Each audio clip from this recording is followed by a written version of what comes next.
What's up, everybody? Welcome to the Long Play Listening Party, the show where we go deep on local music, writing, recording, inspiration, gear, and whatever else sounds good to us. I'm Howie Howard from Mr. Furious Records. Nate Holt, Astrology Music. What's going on tonight? What's good, everyone? And we are joined by Scores. That's CJ, Alex, and Austin. And we are going to listen to their record, Volume 1, tonight. So, what's up, guys? We are back. How are you? Stoked to be here again. We are back, and we want to acknowledge right off the bat, this is our second time recording the show. Technical difficulties plagued the first attempt. So we're going to try and recreate the magic of last Tuesday night. Killer couple hours. Technical difficulties or user error, however you want to. We'll keep however you want to define that. No, I'll own it. Look. Sometimes you fuck up, and you have to own it, and you have to feel shitty, and then you have to get back up and say, "All right, we got to do this again." And by God, we're doing it again. You gotta stand up, and you gotta email your boys and just say, "Whoops." Hey guys, whoops. It was one of the most apologetic, genuinely heartbroken emails I've ever read. So you handled it well, and it was genuine and sincere enough that we're like, all right, we'll cut him a break. We'll come back to this one. Honestly,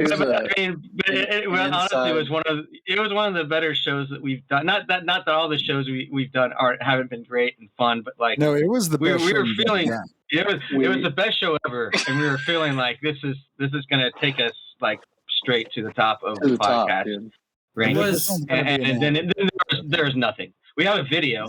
We might throw the video up and just you should, and you can guess what we're talking about.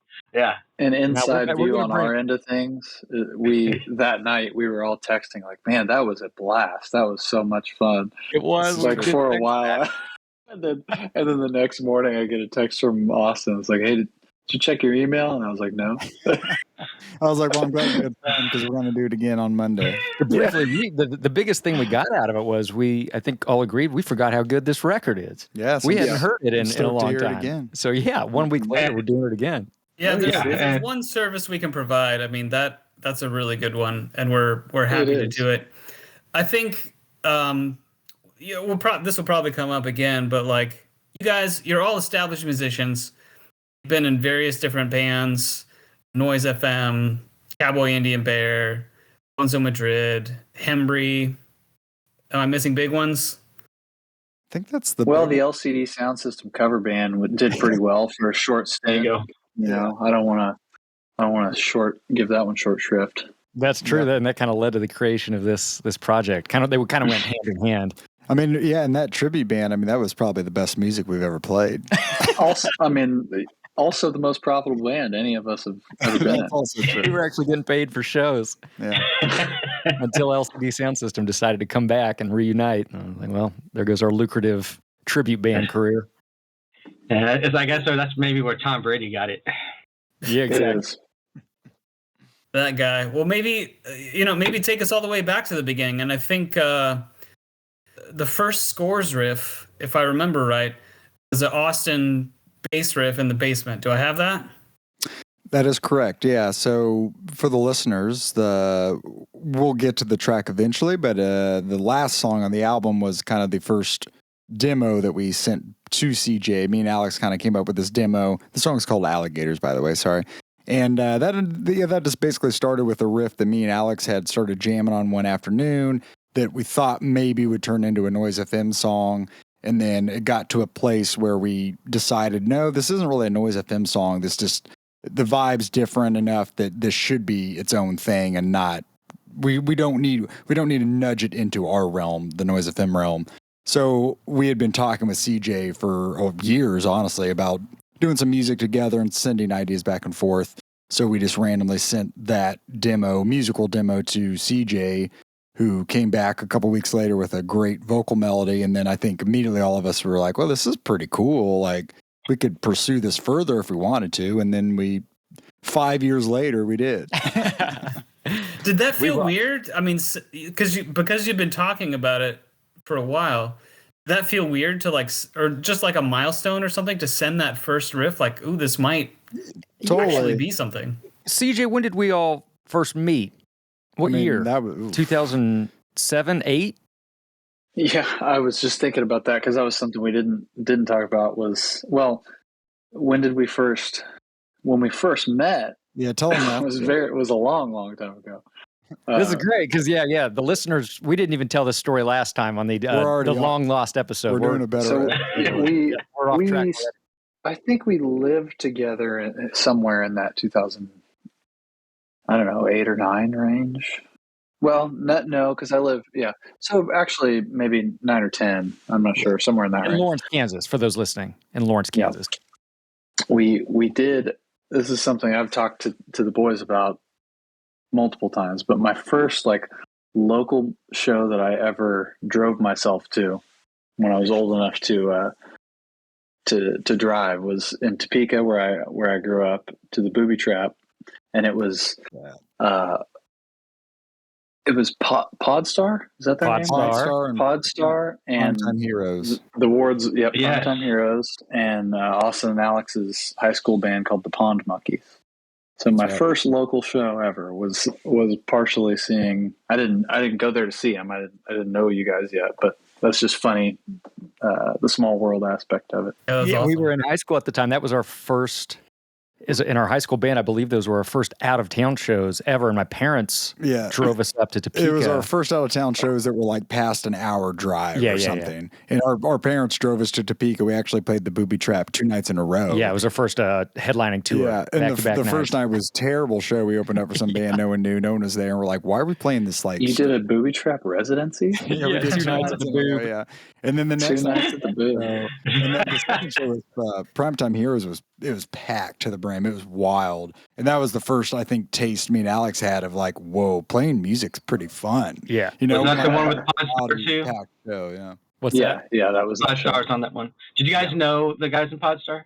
Well, at the time, no, but we met that night, and then when we were all living in Lawrence, because that Pond Monkey show was 2003 or something. We were still in high school. Yep. Some of us were in middle school. And then while living in Lawrence, we got to know, Cameron and JoJo. Cam and JoJo. Yeah, we got to know all the Podstar guys. And once they became girls, we became really good friends with them. We were just hanging out all the time type of thing. But yeah. And not to go off on a tangent, but did you see JoJo posted earlier today?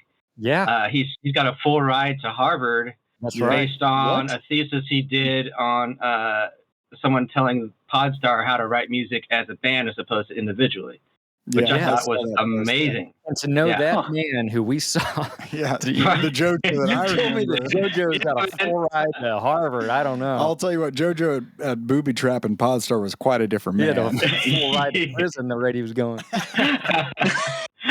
Dude, I worked with all 3 of those guys at Connex for a while. So Yeah, and then that era of we haven't even gotten in the record yet, but that era of Lawrence, Kansas City music was really where we became. All of us first got a first taste of bands actually taking it seriously and trying to hone our craft and create records. Oh yeah, I think we all moved to Lawrence with the idea that we're moving to the big city to take this seriously. This is where our heroes reside. Exactly. Yeah, still do. But all that to say, we all met back in 2007, gradually became very good friends, became roommates, and had always talked about the idea of collaborating, creating music together. At one point, it was going to be the first thing we were going to do together was cover the Weezer Blue album at the Replay. I forgot about that. Yeah, we were going to do that with Bo. Not at the Replay, dude. No, we were going to do that in our basement. Oh, the basement. I forgot. We at one point when we first moved in together, we ran some shows out of our basement, which was a blast of a time. I forget about that era. Mm-hmm. Yeah. Call it an era. We moved away before we could get that Blue album under our belt. But for some context, at the time, CJ was in Cowboy Indian Bear, and they were very active, and we were in Noise FM being very active. So it never really made sense for us the 3 of us, to make music together because both of our bands were just busy all the time. So we never quite found even just the time, honestly, to sit down and jam for fun or record something. So that's why it literally took us this long to finally actually collaborate on something. So, yeah. For sure. Do we want to pick up then, where? Sorry, Howie. No, this is great. I'm just So back to the question that you still haven't answered. Did that feel weird when you first emailed?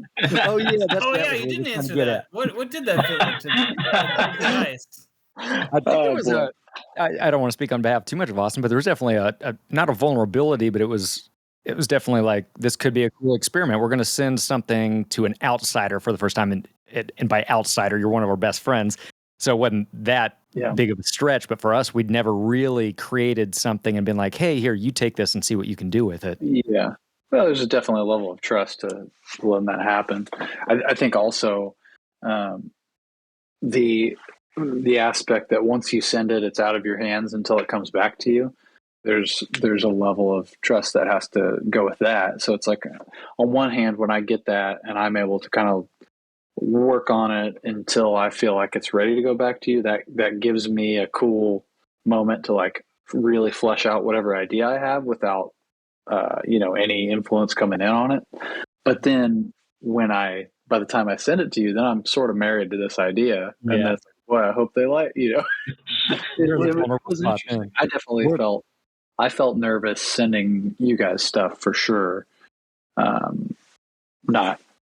I will say, never sent a bad idea. I think we kept. That was the beauty of it. We always got so excited whenever the vocal idea of CJ came back.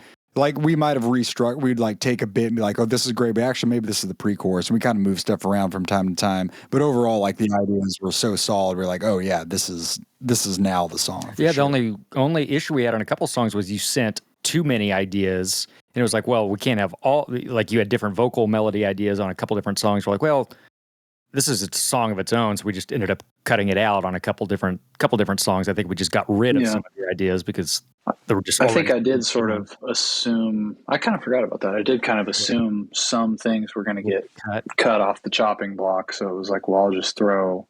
Here's enough things that pick what sounds good. Mm-hmm. Yeah, I like that. I collaborate with. I work a lot with Sean Hunt approach. Mm-hmm. And that's what I try to do when he sends me stuff. It's just send him back enough that, there's something there he can use. And if he doesn't want to use all of it, that's great. If he uses all of it, so that's right. And then you kind of just hold on to like just the other parts that for something else. Totally. I think working with people that you feel comfortable with in terms of not being, that sort of takes losing your ego a little bit to say, like, here's a few things, chop what you want, So I think being in that situation is huge. And like, so did you have any types of, or any times where someone would say, hey, we're looking for something like this, or were you just sit them without any sort of, expectations, or it would be cool if you did something like this? There's just, let's see what happens. Yeah, I don't think at all, unless I'm forgetting something. No. I feel like it was only like one or two songs where me and Alex had a vocal idea that we left on the demo of like, hey, we really think this works. But otherwise, even if we had ideas, which we did on our own, we would always mute the vocal track that we had recorded and just send a completely instrumental version. Or I think the first time we sent a couple things, we had two versions. Like, here's an instrumental, here's one with our vocal ideas, but don't listen to that first. Yeah. And then I don't think you sent me, because I don't remember ever. I don't remember ever hearing your vocal ideas other than quite different ideas that were not nearly as good as what we landed on, obviously. But yeah, but either way, that was kind of the fun, was like, we like this music. There's something to work with here, but we want fresh ideas for melodies and vocals. And then it eventually went back and forth where CJ would send us musical demos and we would kind of collaborate on that. So that brings us to track number 1, Broadened Out, which is actually the last song that we ended up tracking and writing and recording together. And that was with the record's broken into, it's mixed up, but we recorded the record technically in like 2 chunks with 2 different engineers/producers. And Broadened Out was produced and engineered and mixed by Joel Martin, who now lives in Philadelphia, talented songwriter that we've played with in Hembry and CJ's played with in his bands. And this is Broadened Out. I didn't realize your radio, and this is Broadened Out. You like that? I didn't realize that until you said that we started the album with the last song that was written and ended it with the first song. Yeah. And That's not even a quality thing. Somehow it just ended up that way, where they just made sense that way. What's this? What are these footsteps? To me, it's a quality thing. Like I went back and we can talk about it again when we get to the song. But what are the footsteps that kick that song off? I think it was an app called Take. Okay. That I recorded on my phone. Originally, this was like a really bare bones, like acoustic track that I recorded to this footstep. It was like this propeller head app that I believe was called Take. But yeah, it's wild that it turned into a disco dance track. Yeah, I mean, I thought I was like pushing it by throwing synths on it when I did it. So I'm excited that I got here. I think Nate, to briefly get back to your question before we had started the song, I think a cornerstone of what we've done on this project so far that I feel like is really important is that there have not been expectations at any point, either sound wise or even just what we're doing. You know, when we were compiling, you know, at first it was just, are we making anything, you know, and then eventually when we put the album together, there was not like a, you know, it's what, eight tracks and an instrumental. And I think we could have said we got to push that to whatever a more standard number is, but yeah, this is whatever we thought fit at all times, which I think is a good strategy in general. So we talked about some of the synths that you used, and if I'm not mistaken, and I very much could be, this was Nord lead and a Juno. Yeah, this is Nord lead and the Juno was on the chorus. Juno was on the chorus. Okay. Yeah, this was great tones. This is great sense. And this was a Joel, and Joel's kind of a synth whiz. So this had his.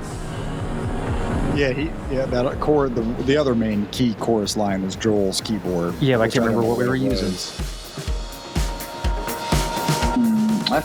I feel like the main synth of Joel's that we used on most of this record was that Moog. I think it was. He had the was it a mini Moog? It was. What a dream. What a dream. It would have been a big fail if you had not used that on. And then that little keyboard part you're hearing that's real delicate, that was Joel. That was definitely a Joel accident. We're like, whoa, that sounded good. Keep that. Because what's fun working with different producers, and Joel in this case, as we're listening back, he literally has all his keyboards set up that are coming through the speakers as well. So as we're listening and like, oh, the song's done, he'll just start messing around, and live we're hearing it, and he's recording it, and we're like, whoa, Joel, keep going. Yeah. And we're able to come up with ideas on the spot as we're just listening back. So like a lot of these elements on this outro is literally like the end of the day. We're maybe a little intoxicated, and we're just loving the idea of groove in the South. And Joel, all of us started coming up with ideas to make this section just go forever. And we got just more and more excited by it. And now it sounds great. Yeah, it's pretty epic. He was really, one thing Joel is really good at, I feel like, is reinforcing melodies from other areas of the song. And that was a spot where he kind of grabbed that melody from the vocal melody at a certain part of the song. I don't know if you'd consider that the chorus or not, but just enforced it and added an octave that also is like a little more melodic and moody sound. It was just perfect. Mm-hmm. Yeah. Right on. I think that song is also, for me, the perfect encapsulation of the project, in that for the first time, I know, for me as a songwriter and bands I've been in, we really let all the songs on this record, when they needed to, we let them breathe. Like that song, I don't know, it was 4.5, 5 minutes, way longer than something we would normally put on like a Noise FM record for the most part, because we were allowing all the space, the negative space, to really come through, and where the song needed to have just a release, we let it have, as opposed to always trying to force in as many ideas as we could, which has been my problem from time to time, I believe.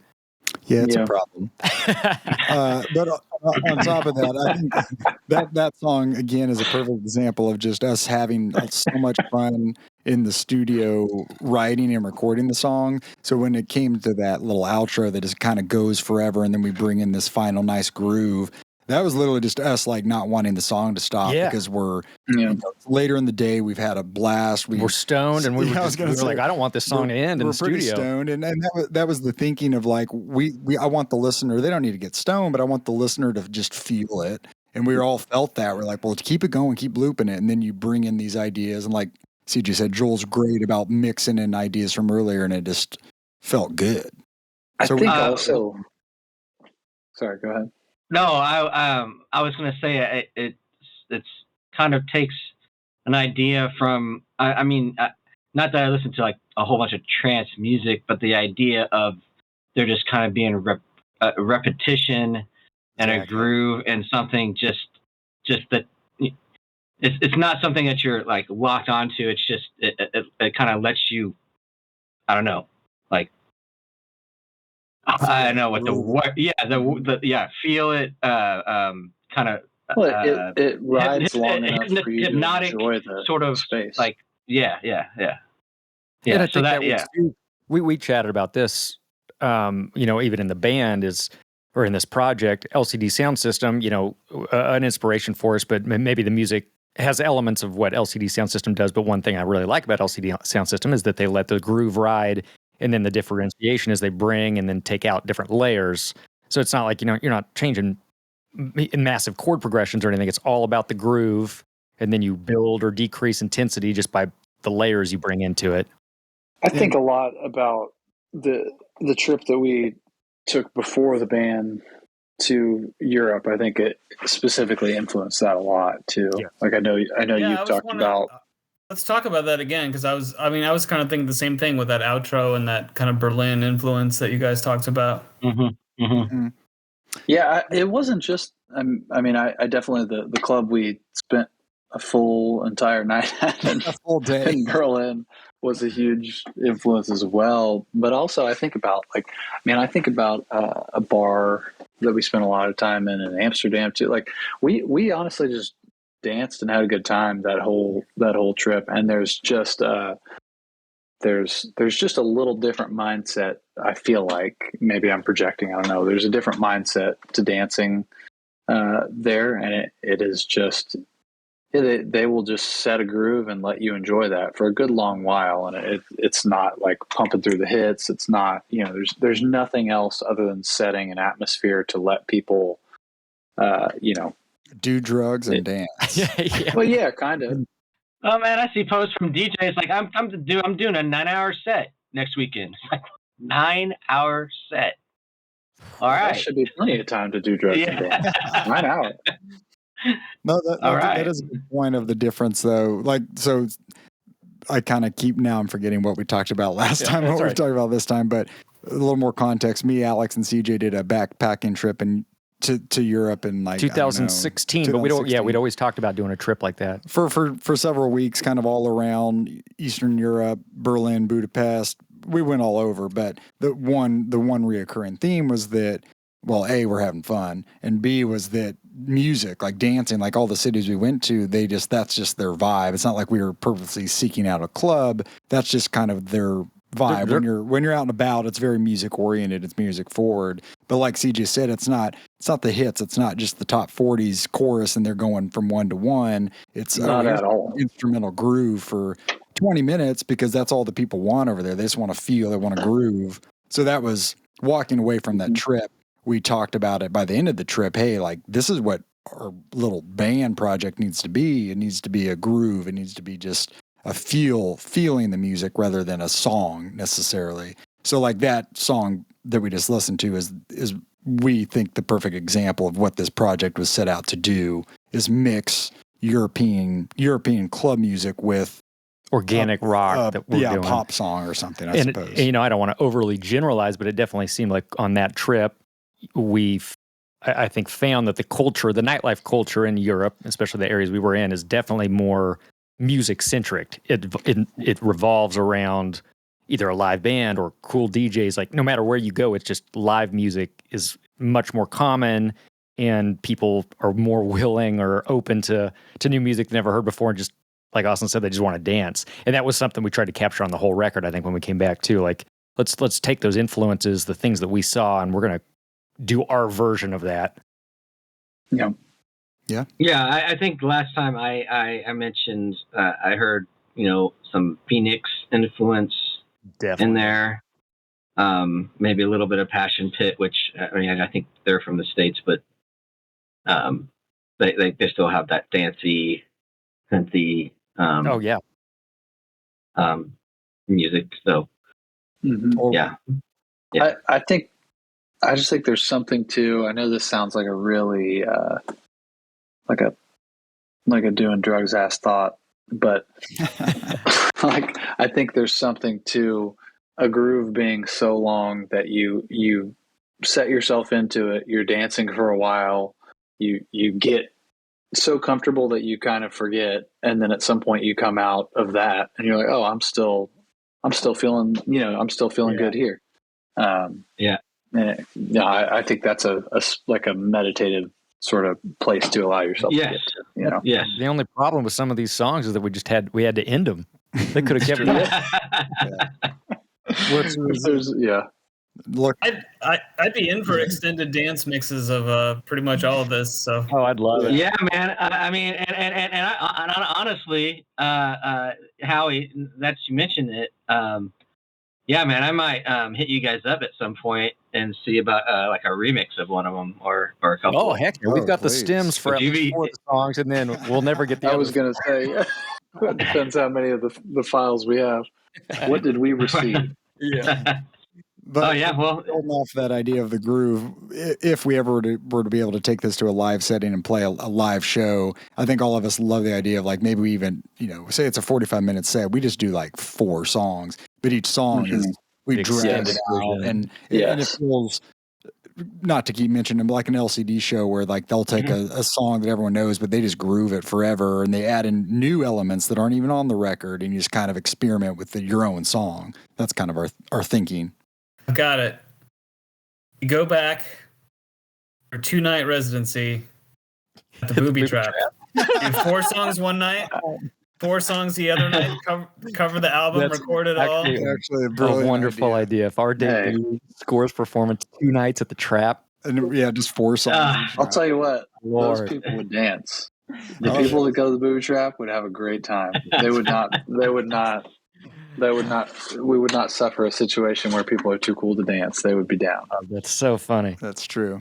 I love this idea. Let's hear something else. I mean, let's hear Over Under. Over Under. But this is a great example. Possibly my favorite song on the record. Yeah, all of us. Yeah, we all are big fans of this one within the band. But this is a good example of we had no rules, even with musical genres, and this song definitely is quite different than Broadened Out and some of the other tracks.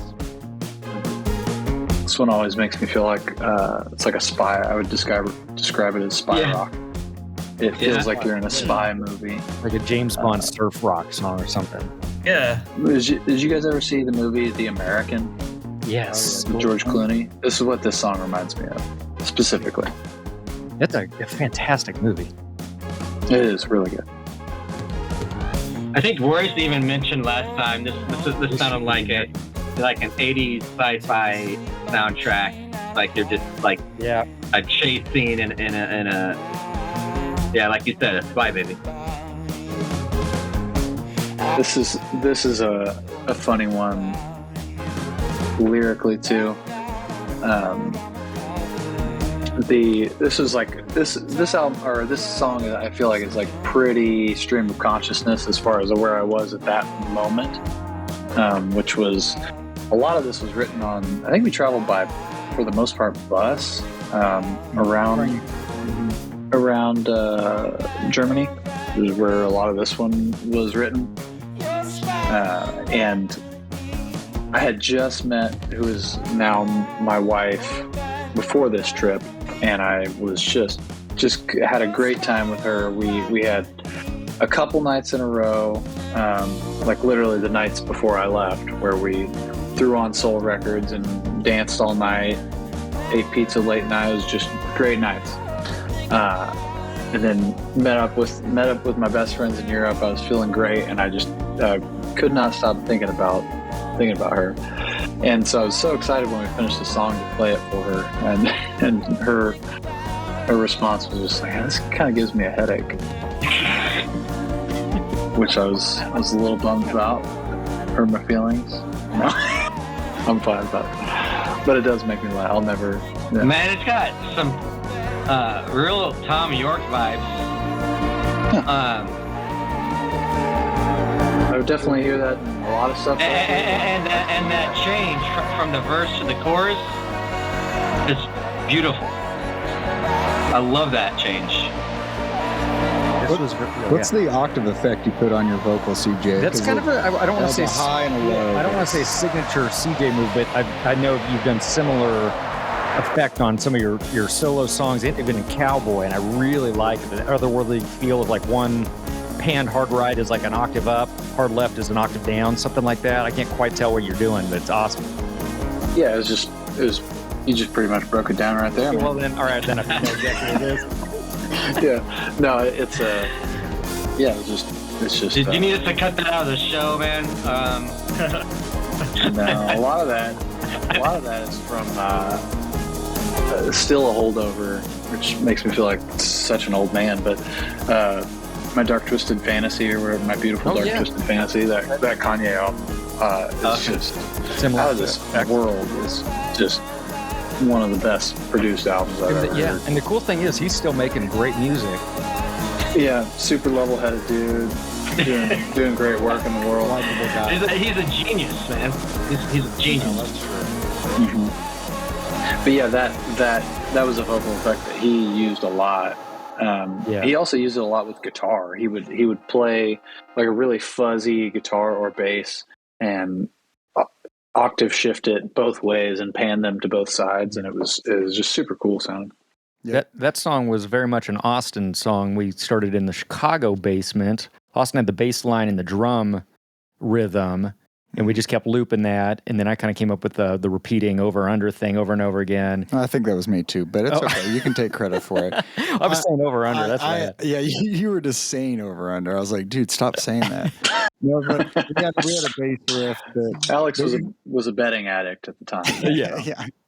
We had this groove, the groove of the song, and then we did have that chorus section, but the only vocal idea we had was that over-under, which was matching that keyboard part, this really terrible pan flute sound and this awful I love that pan flute sound. Then we ended up sounds like awesome in there. It sounds awesome now. It's a French horn. It's a French horn sample on my Juno. And I think Alex... I feel like Alex when we were tracking that. I thought it was a Juno. I had to convince you and Greg to chill on that sound, that part rocks. Yeah, that's because we kept like, why fight it? It's so good. It's so perfect. It makes the spy thriller sound. So why would we change it? It makes sense. It does, and it makes sense both. Like I think that spy vibe, and it makes sense that this is like a drummer song because with that bass riff, that's a 3-bar progression, and then the pan flute or whatever is a 2-bar, and so they they kind of twist around each other and make like this. It really takes 6 bars. Oh yeah, we did talk about this, and I couldn't figure out the actual name for it either. It's like it's not ostinato, is it? No, but it's.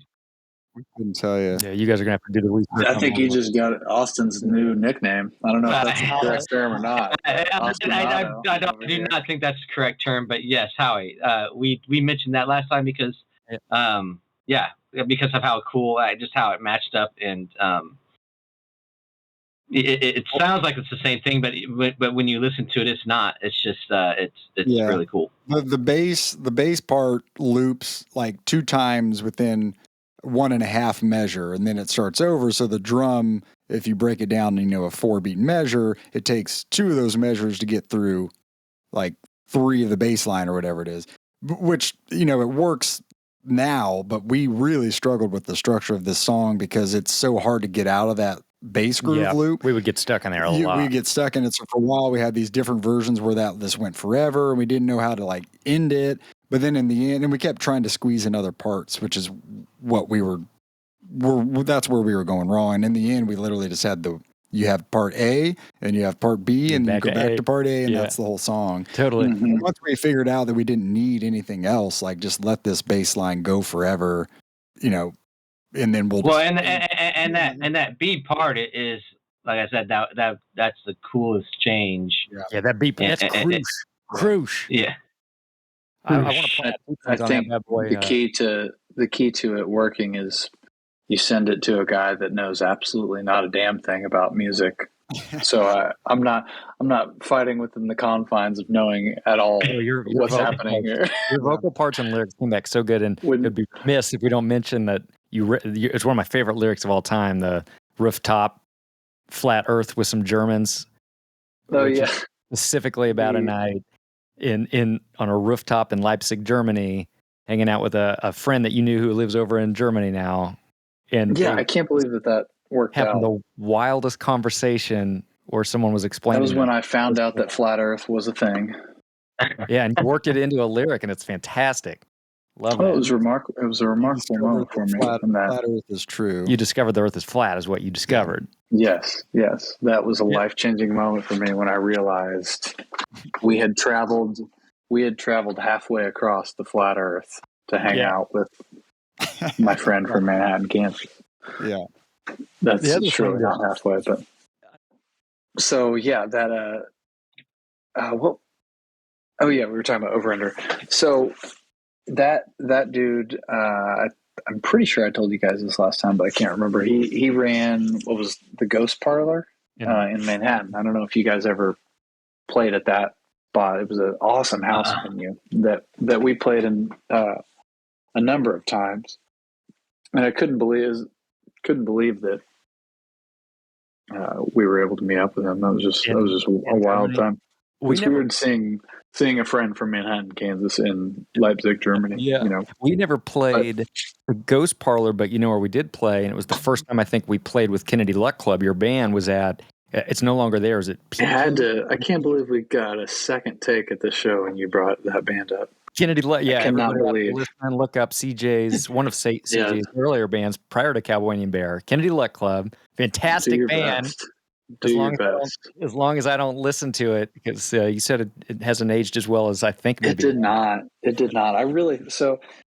I thought I lost all my music. I found it like 2 weeks ago now, I think. That band. So my high school band, I was in a screamo band in high school. Full length tragedy, right? Yes, and that it turns out pretty good. Much better than I thought. I thought it was terrible. Better than I remembered. Kennedy Luck Club, not as good as I thought. I was onto something at that point. I was not. I was really figuring things out as a songwriter in that moment. Before we roll on, I do want to point out on Over Under. This is maybe going in a little of the weeds, but I know, like in our songwriting and especially stuff we do production wise, we have a tendency to really rely on a lot of like computer digitizing and plugins and quantizing the beats. That Over Under might have been one of the most raw, organic songs we've ever tracked, including like there's a ton of synths, all your vocal parts, everything was analog, manual. We ran your vocals live reamped them through a Greg's Fender Prince or whatever it was, and also had the Blues Junior, I think. Yeah, so all those delays were manual, actual delays going through a pedal through an amp. I was very proud of that, and afterwards it was like, man. That was so much harder than if we had just done it on the computer. No, I think almost everything we did with Greg. It's funny. I feel like the album sounds fairly cohesive, but we did half of it with Greg Panchera and half of it with Greg. Anyway, I think about each of those guys did half of it, and it's wild how different their philosophies are. Because Greg's stuff is very. I don't know if analog is the right term or not, but yeah, we did not, it was not a lot of delving into computers or editing at all. And Joel is very much, let's try as many ideas as we can and we'll put together something that's really cool. So it's just interesting to me that the whole album is able to sound like an album. Mm-hmm. That was a minor. No, because you mentioned that too, because there was like 4 and 4, right? Yeah. Roughly, I think. Yeah. So I have to actually look at it. But. The first song Broadened Out was Joel, but now we're on a couple Greg tracks. So over under was Greg, and then this next song, Talk Flood, was a pretty early demo song we worked out too, and this was also Greg, and Greg had a big hand in making this song what it is now, which again is also one of my favorite songs this week. And isn't my favorite. There's only one. Is it the only one group that showed up in riot gear? And that's the line I think that Royce really latched onto, which is, I mean, that's a great freaking line. Yeah.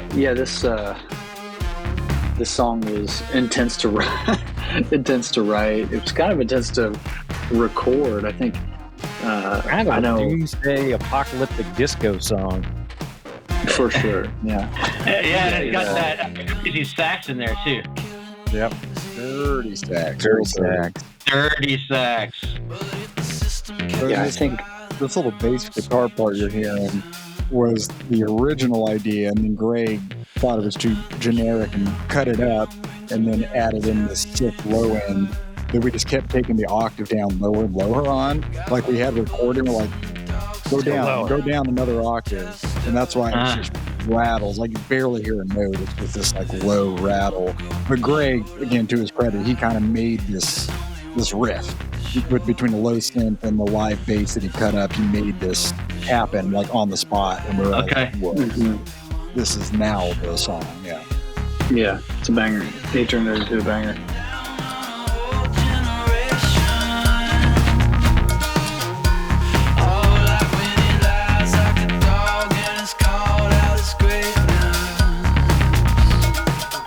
Saxophone idea came from Austin, and I had seen a band called Operators in Chicago, and one of their songs, they didn't have a saxophone player with them at the time. I think it was on the tracks. Maybe it was on tracks or it was on the recording. It was just on the recording. Okay, but it was baritone sax in this song called Mission Creep, killer song. And ever since then, Austin was like, man, we've got to get saxophone on some songs. So we found this street musician, came over and played, but we didn't realize the difference between, I guess it was a tenor or alto sax. But we thought we were going to get a baritone sax. I don't know. We wanted a baritone. We wanted baritone. We didn't know that was a thing you have to ask for. So we got some killer sax parts, and then we just pitched them all down an octave to make the baritone sax. Oh yeah, wasn't that the guy that you're saying like he wasn't understanding that you wanted him to play like shittier? Gross. Yeah, I mean, he's a very skilled player. Yeah, and we knew what we wanted in our brain was very gross and nasty to kind of match more the lyrical content, a little more aggressive. So we just, over the course of 3 hours, kept trying to get him to play worse and worse, and he just wasn't understanding. And then finally, like, we just want squeals. He's like, oh, I can squeal. So then he just did a track of the squeals, and then we're like, that's what we're going to use. We're going to make it work. But he was a delight to work with. It was just fun in post, taking beautiful sax lines and then messing them up. I wish I could have seen his face the first few times. That was really good. That sounds good. Could you like do that but worse? Yeah.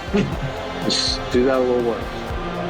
Like there was this amazing sax solo coming up, and we kept telling him like, hey, this is your sax solo part, and he kept playing really good solos, and we're like, that's not what we want. Right, so this is what we made.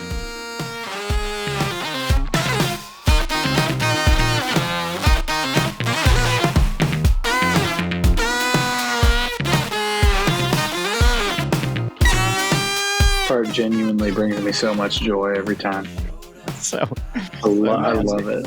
That was one of those. Greg, this, like we said earlier, this is one of a Greg track, which he mixed it. And Greg's like a very good mixer and likes things to sound the proper level and the proper way. Yeah. And this was one of those where like, Greg, take that saxo up. And he's like, no, it's so loud already. Like, take it up. It's like, no. It took us 4 mixes to get Greg just to make it so loud. He just didn't want to. He tried to trick you, like, it's up. I turned it up, dude. No, it's up. Yeah. But now when he hears it, he's like, oh, I mean, he was like, you guys are right. It needed to be so disgustingly loud. Yeah. Yeah, you can't hide it. It's the feature. It's got a lot of the a lot of those LCD stumps with some go-go bells going on in this one. Yeah. Mm-hmm. Yeah, Great song. that it is. Yeah. that Yeah. song I think brings me more joy than anything else I've been a part of making. Every time, there's nothing else that I've ever made that every single time I listen to it on my own, I legitimately like laugh out loud, but not out of like this is done, like out of just I'm happy this exists. Like I'm so happy that the song. The world needed to hear that. No, I'm World not needed trying to to say hear that. So, Slow down. I'm just saying I'm happy we did it, man. No, that is I hear that. Sometimes you just kind of, I mean, you made it, but you're like, I can't believe I fucking did that. It just feels good. Totally. That's so weird to say that, but it's like, sometimes that's one I'll listen to, and I'm like, man, I can't believe we made something that's I mean, really cool. You want to feel that way sometimes, right? Like, yes. If you never feel that way, then you're being too hard on yourself. If you always feel that way, then you're probably like not being critical enough. Totally. Mm-hmm. Yeah, you can't smell your own shit too much. Is that a saying? There you go. It's not a saying. I think that's a hugely popular saying. Is you can never smell your own shit too much. Yeah, I got that on TikTok. Actually, CJ, when Bonzo was on this podcast, I believe you guys had a similar conversation about how sometimes it's all right. Yeah, about smelling your own shit. No. Okay. My shit smells like flowers, dude. My shit smells like flowers. Sometimes it's okay to realize, and I can't remember what the context was. One of your songs that was really good on that record, and I think the co-hosts here were saying it's all right to sometimes acknowledge, like, oh, I made something really cool. And obviously, you can't believe that too much, but sometimes it's all right to feel that way. No, you definitely should. Otherwise, what are you working? I mean, what are you doing? What are you doing? You know. Well, this project's a good example of that. I feel like we've all taken music serious to varying degrees, and different projects where we're like, this has to work. This is a business. We got to make it work. Or projects like this where it's a different approach, where it's not a business. It doesn't need to work. It doesn't need to be successful. It's all about just making the art. And it's the same thing when I listen to this album. All I feel is fun and joy, because all we had was fun and joy, and there was no stress at all. We didn't have money. We spent money. But, there was no. I hate to say this word, but there was no ambition behind the project. Yeah, or ambition to make something cool, but no your expectation, I guess. Expectations. Yeah. There's no secular ambition. Yeah. It was like purely just for fun, for joy. And then when you hear it as a, part of the people who created it, it's like, oh, I still feel that. I still feel this joy. Yeah. And I think it's some pretty cool stuff, I think it comes through as well, because I've typically made a lot of, like, between Cowboy or the Bonzo records, like that, I generally write like fairly introspective stuff. And I don't feel like this album, I mean, it's not like a happy set of songs by any means, but it's not really, I guess, to me, it's not really introspective. It's more of like, outside of maybe Broaden Out, I definitely got out of my own head, I feel like, lyrically.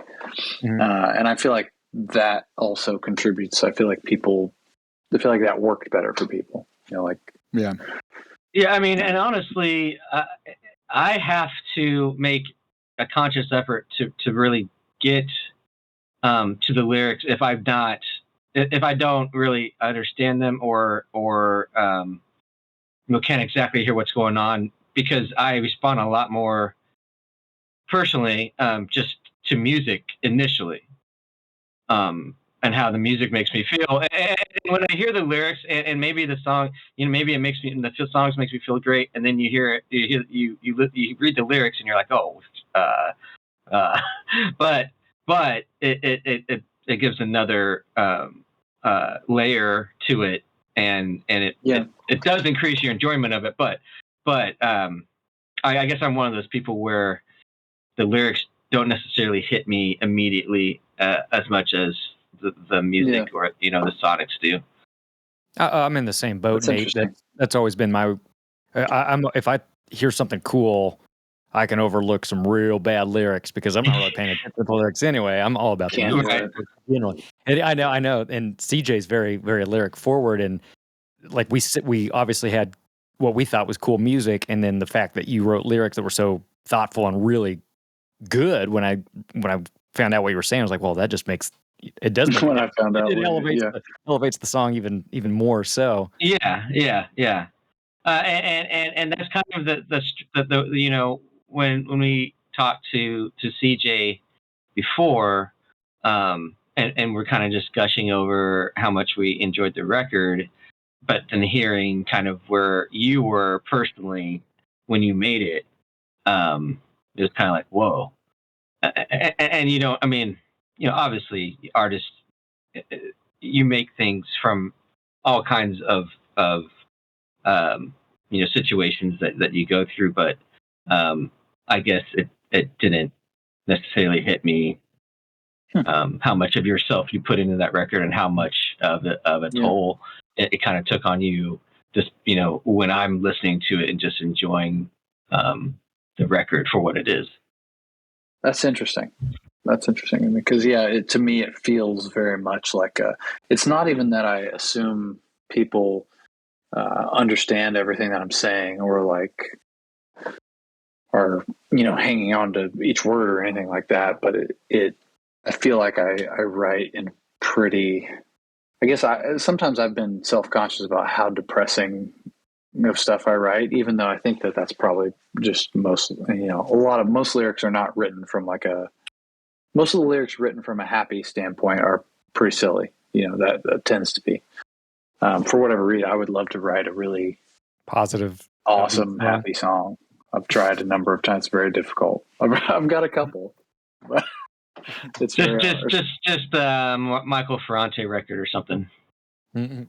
Boy, that guy is like the most like I saw him in Lawrence a few months ago. I mean, he's great. It's just like there was the most like positive vibes, like uplifting, like but even that, I mean, that's an interesting like name to pull out, because that like when you talk about like pulling reggae, like I think where reggae is now, like they really took the positive vibe of the sound of the music, and that's been also sort of reflected through the musics, through the lyrics rather. Whereas like one song that we'll hear later, I think Can't Sleep, Don't Bother is the title we settled on that one. But that one I was super into a specific Bob Marley album called Survival. That is just like one of the darkest lyrical albums you could ever have. But it sound like I love that sort of juxtaposition of, you're saying something really substantial that has some grit to it, but you've got this groove behind it that's providing what some people might take some joy out of, or maybe it's like, I don't know, I guess I don't always think catharsis, is that the right word? Mm-hmm.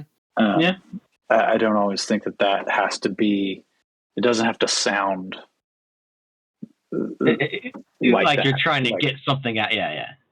It doesn't have to, and I feel like, I think a theme of this album lyrically, looking back on it ahead of doing this podcast, was definitely, we were in a time period that I didn't understand, and I recognized that I didn't understand what was happening. We're entering all types of, like that last song we had on, was a lot of those lyrics were written after, like years ago, after Michael Brown got killed in Ferguson and around those protests, and then into like the election that followed a few years later. And it's just a lot of it is just entering this sort of age of misinformation was like what at no point when writing it did I think that that's what I was writing about at all. I just keep as I was reviewing the lyrics ahead of this, was like, oh, that was tripping me out there. That was very, very heavy on my mind, was that I didn't understand what was happening, but it felt bad. Is essentially the message that I keep coming back to.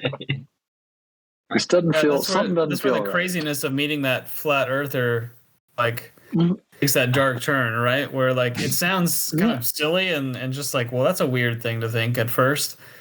And then you start to kind of follow on the consequences of, like, well, what led to that kind of thinking, and where do those ideas come from, and who promotes them, and who benefits from them, and all of a sudden it's like the connection to the cops and the riot gear isn't they that start to show far up. to leap. Yeah. Hey, and to those listeners out there, no shade towards any flat earthers out there. This is we're not making a judgment call one way or the other. It's just a lyric. It's an observation. But personally, we believe in flat Earth. Yeah. So personally, we're flat Earth. We're flat. Oh, I'm round. Oh, what? Get off. We're all allowed to believe what we want to believe, and that's no one has to give us crap or make us feel bad about it. Okay, that's what we're trying to say. That's what Scores is all about. Yeah. Right. Well, which leads us to our next track. Great work. Yes, please. Which leads us to our next track. To move this thing along. This is about the fall of the Roman Empire. Yeah.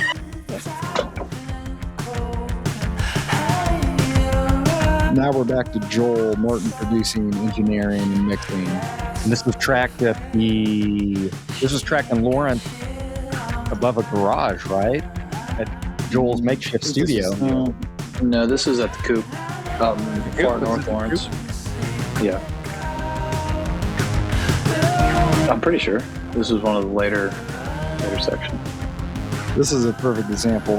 We had this bass synth line already written, but it was actually reversed from what you're hearing now, this little walk-up, and Joel just switched it just on the fly, and we're like, oh man, that's way better already. He just, on the spot, flipped the line and improved the song drastically. That's just how quick. Or I think he thought... I think he just didn't know where I think he just got confused and was like, I don't know what it's supposed to be, and it turned out better. But it turned out better for sure. Yeah. That's the funniest thing about music, though, is like just removing whatever you were trying to do so often improves. Like you don't realize how often you're, like, how many expectations you're bringing to whatever you're trying to, create. Yeah. It's weird, like the struggle of trying to get out of the way of that while still having enough. Like it takes some ego to be able to create something to the finish line. You know what I mean? Like to stick to it, to finish something, to present to someone, it inherently takes a little bit of ego. And so, like, the middle ground of those two spots is pretty interesting.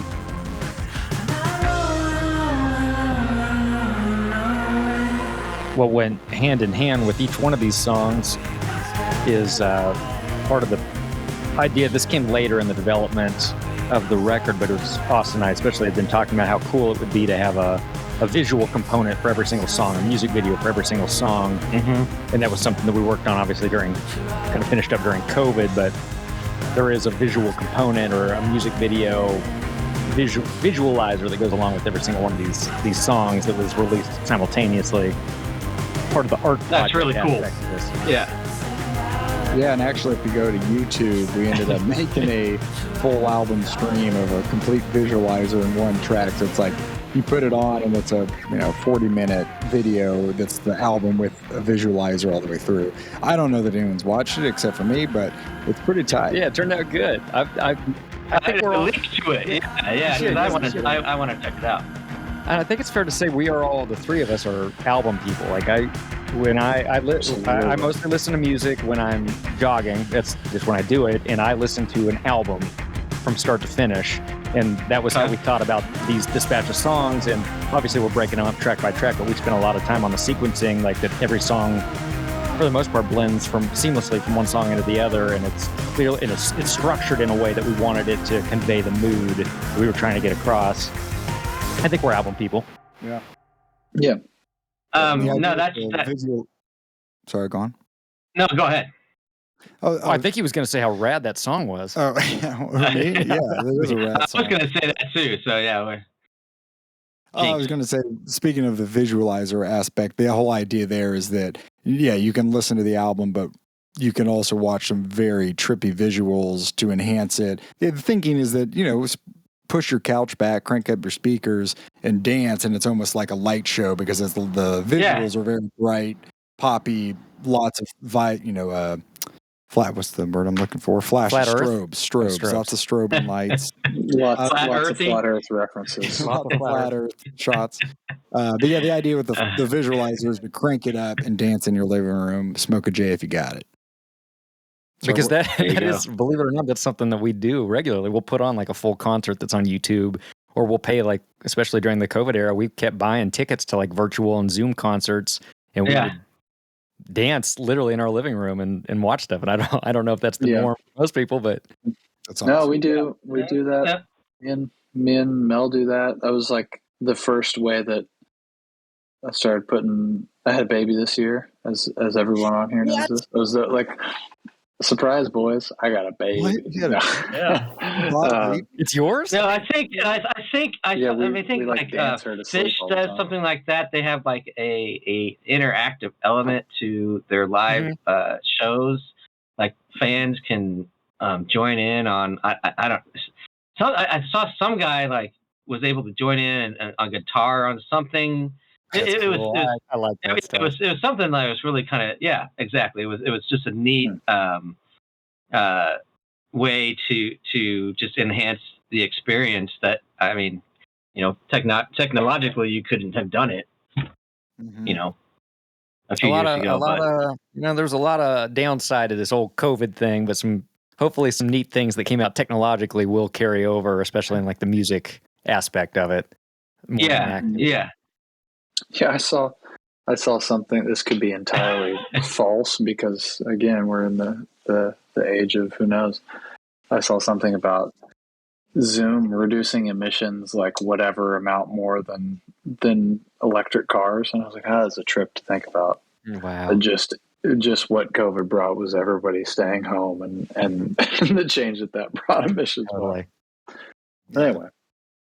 Well, it is true. I mean, we Amber and I moved to Kansas City from Lawrence in 2019, and then so it's like that fall, and then so the next March was when everything just went locked down, and it's like, well, shit, we're gonna have to leave Lawrence. We could be here and not have to worry about driving there 5 days a week. But it is, it's what it is. But I'm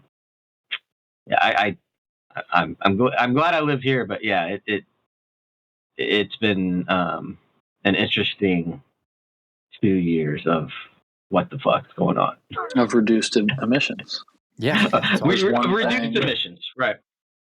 There's one thing I'll remember about the last couple of years. It's how much we reduced emissions. That's how much we reduced emissions. Yeah. Well, that last song, not to go back to the music, but that last song, just another quick note, that's another perfect example of a bass riff and drum part that me and Alex had recorded a demo of and thought it was cool, but there was no lyrics. There was no real content on it. It was just a bass line and a synth line and a drum part. And we sent it to CJ. And I remember that one came back pretty quick. And CJ just had this killer opening line. And right off the bat, I was just so giddy with joy of like, whoa, he made this work. That was the first test. Make this silly little bass line work like as a song, and that vocal line that he came up with in that pre-chorus hook melody, like we were just so stoked of like, whoa, damn, like CJ's better than we thought. Like, he's writing a sick line over this weird, stupid bass part, and now it's cool, So that was funny. I was going to comment on the bass lines that I mean, they've all been just like super sick. Like just, I mean, the tones and just the lines themselves, man. I think they're badass. Yeah, we're all bassmen in the band. I think we're all guitarists by trade, but love bass. Yeah, so much more. Yeah, I definitely think of myself as a bass player more than a guitar player, but I play more guitar than I do bass. So totally. I don't know what that means. And with this band, most of these songs were kind of started on the bass because as you can tell, every song has so much bass on it. But that's just where they all started because that was the point of the project was low end, a hook, and then figure out a beat and then figure out some weird stuff to put on top of it. So, and for the inside recording stuff, a lot of those bass parts were a Fender Mustang. That's the tone you're hearing, especially on that track. Short scale. Nice. Running through a little overdrive with a chorus pedal on it. And this was the first time I really experimented with a lot of stereo bass, which I know causes a lot of insider baseball stuff, a lot of frequency problems in mixes and mastering, and especially going to vinyl. But this was for us anyway, we really went hard on stereo bass on this record. It sounds awesome. Yeah, and it kind of gave it that, it added to the otherworldly European exotic flair that we were kind of going for, I think. Oh, dude, yeah, I have been forever, like, I'm obsessed with, like, the low end, and just, like, how some records that I love listening to just have that, it's just thick low end, but it's just present, but where if you try it, yes, you're going to run into problems, and I'm forever trying to find out how they accomplish that, where it feels like it's, it's not just, in the center, like as an anchor. It's filling out something, but it's not like muddy or making things hard to hear or anything.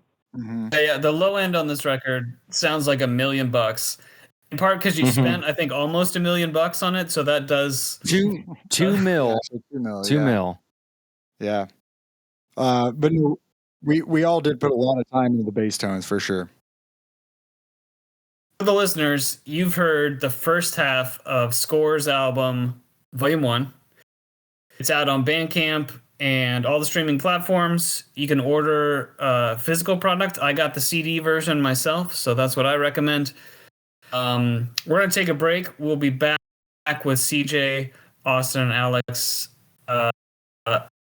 later this week, in fact, is the plan. Our schedule got a little twisty-turvy.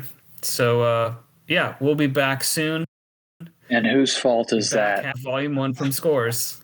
The internet's fault. And whose fault is that? No blame, Cass. Later, everyone. All right, see you guys.